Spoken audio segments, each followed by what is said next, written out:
मीठी एक अनाथ लड़की थी जो एक छोटे से गांव में रहती थी।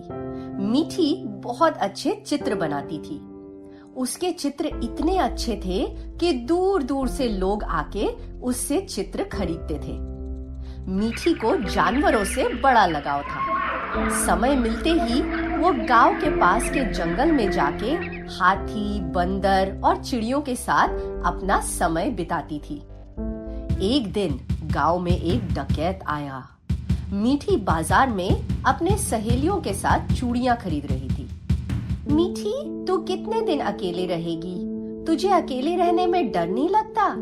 उसकी सहेलियों ने पूछा। नहीं नहीं, जंगल के सारे जानवर मेरे दोस्त बन गए हैं और उनके रहते मुझे कोई नुकसान नहीं पहुंचा सकता, मीठी ने हंस के कहा। डकैत पास ही की एक दुकान पे खड़ा था और उसने ये सारी बातें सुनी। उसके मन में लालच आया। मैंने इस लड़की के बनाए हुए चित्र देखे हैं। अगर मैं इसे अपने साथ ले जाऊं तो इसके चित्र बेच के खूब पैसा कमा सकता हूं।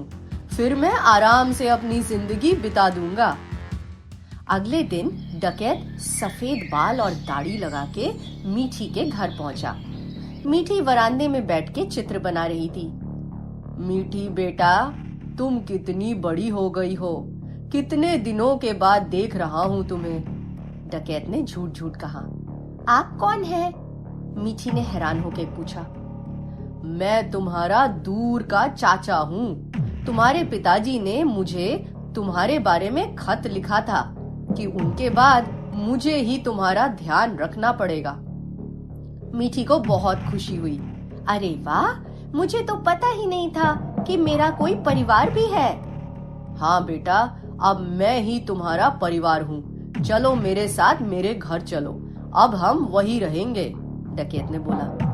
कितने दिनों में सफर करेंगे हम? मीठी ने पूछा। मैं बहुत बूढ़ा हूँ, ज्यादा दिनों तक सफर नहीं कर सकता। हमें इसी वक्त जाना पड़ेगा।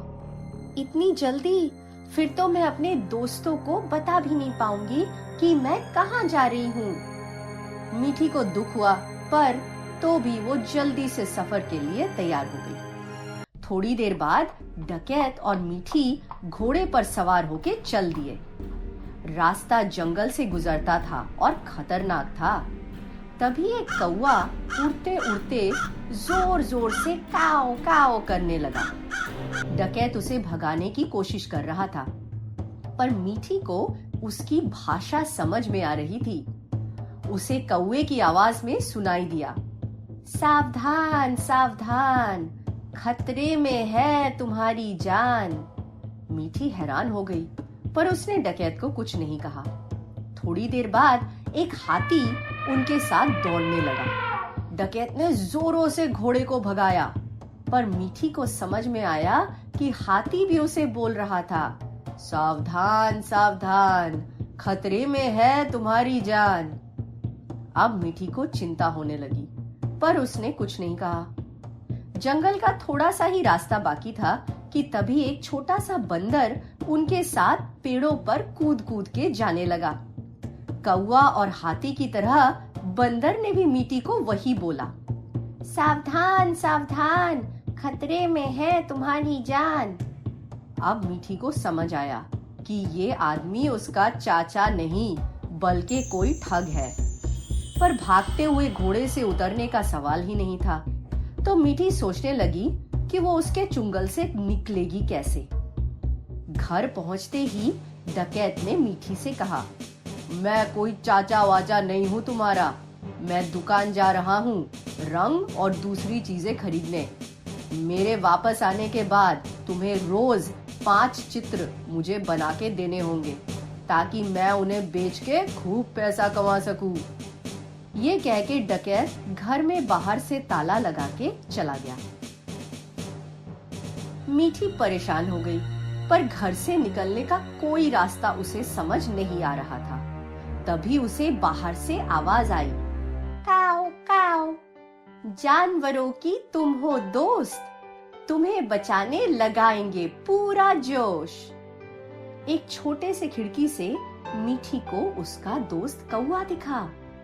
थोड़े ही देर में हाथी और बंदर भी आ पहुंचे और एक झाड़ी के पीछे छुप गए। कौवा एक ऊंचे पेड़ पर बैठकर पहरा देने लगा।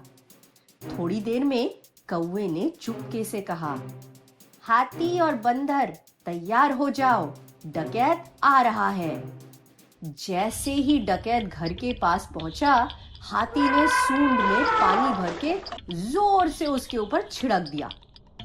डकैत जोर जोर से अपनी आंखें घिस रहा था कि तभी बंदर ने जल्दी से उसके हाथ से चाबी ली और घर का दरवाजा खोल दिया।